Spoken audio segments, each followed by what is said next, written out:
Hi, everyone. This is Jay Rosenzweig. I'm the owner of birthparentfinder.com, and I'm very, very privileged to have with me Kiana, who's a recent client whose case got solved. And there we are. Hi, Kiana. Hi, how are you?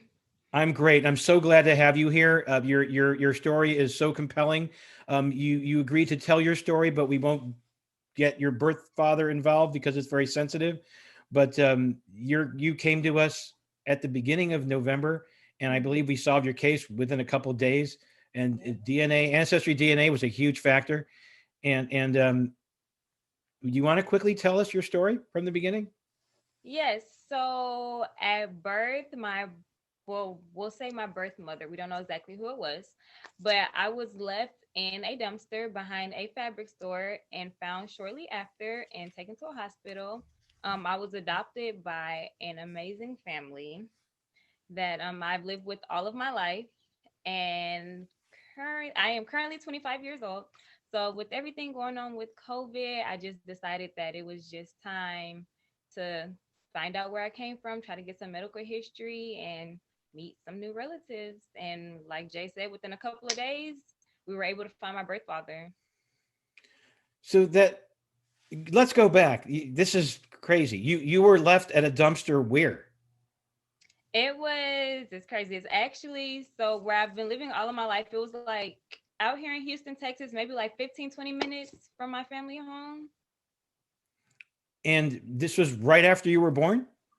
Yes, like a couple of hours. So you have no idea who left you there? Was it the birth mother? Was it the birth father? Was it a family member? No clue. We have no clue whatsoever. There was an investigation that was done, but nothing was found. And I'm looking right now. I'm looking at this. This was an article. You probably can't see it.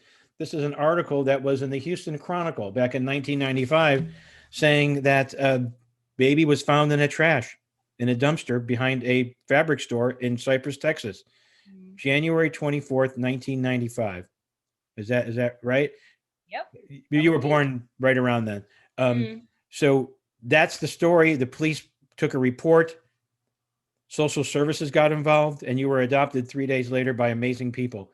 yep. Now, my job was to figure out who your family was, and Mm, through DNA was a big factor in helping me. And I found a second cousin, and I said to the second cousin lived in Florida, and I said to the second cousin, she didn't know who I was. She didn't know how I found her, even though she was on Ancestry. Even though you're on Ancestry, you can't be reached. I was able to figure out how to reach this person. And she said, I don't really have any family in Texas. I go, well, think about it. None whatsoever. She goes, well, I have, I believe it was a cousin or an uncle. mm-hmm.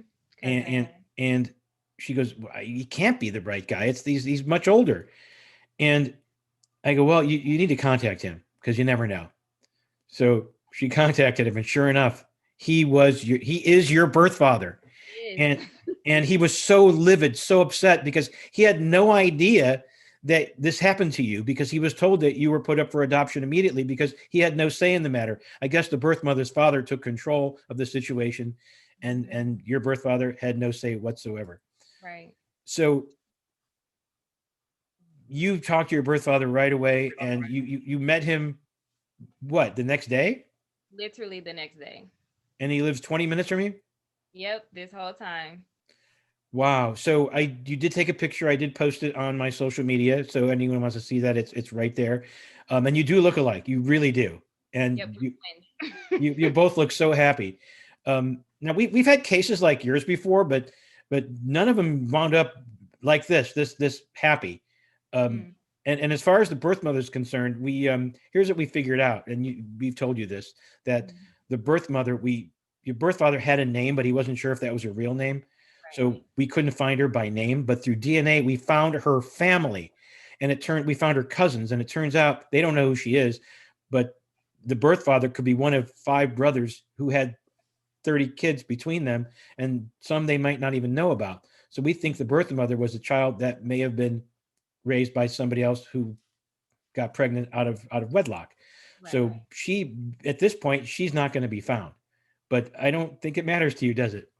Nope, not at all. The reunion with, well, meeting my birth father, it was so great. That was like a lot of my questions have been answered. So I'm okay. I'm okay with at least having half of the two. Great. And are you going to spend Christmas with your birth father? I am. I will be. Wonderful. And he has kids. And did you meet another sibling recently? So I have a younger sister and then a younger brother. The sister's 15, the brother's 21. I haven't met them face to face. We've been texting and talking on the phone, but within the next few days, I'll be meeting my brother. Wonderful. Now, how do they feel about all this? They're excited. They were like, when they found out, they were like, "This is so crazy." When they told my dad, whenever you had something to tell us, we never would have thought this was it. But they've both been telling me, they're like, "We're so excited. We've always wanted an older sister, and it's great." Well, the one thing we didn't mention is that you are an amazing person and you have two master's degrees. Just one, just one. Oh, okay. Are you going for the second? I probably will be going for my doctoral degrees within the next few years. I mean, that's amazing because this doesn't usually happen. I mean, just imagine if the birth mother found out about you. I mean, you it's an amazing. You're in a great place. It could have gone really bad. It didn't, thank God. And everyone is so happy for you. How does your adopted family? I mean, your biological family. I take it back. Your what? How does your adopted family feel about this? They're excited. Of course, they were a little nervous at first. It's a uncommon thing to go through. You never really know what to expect, and they were more so just worried that I wasn't hurt in the whole process. But with me meeting him just being so great, everybody's excited. As soon as COVID is over, we're all trying to get together so we can bring both sides of the family together, and it's great. I love it. Well, that'll be in a little while, but it's totally worth the wait. And Right. so, why did you? How did you go about choosing our company to for this? So it was really simple. I did a simple Google search and I actually found a interview with you and another one of your clients, and they just spoke so highly of you, and like you just really sounded like you knew what you were talking about. And I was like, yeah, I'm not even going to try to find any other way to do this.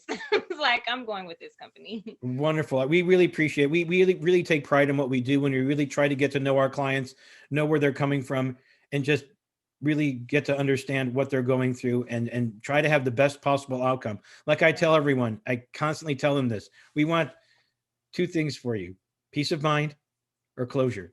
And Mm, I believe you probably had peace of mind and possibly a little closure too, right? yeah, definitely.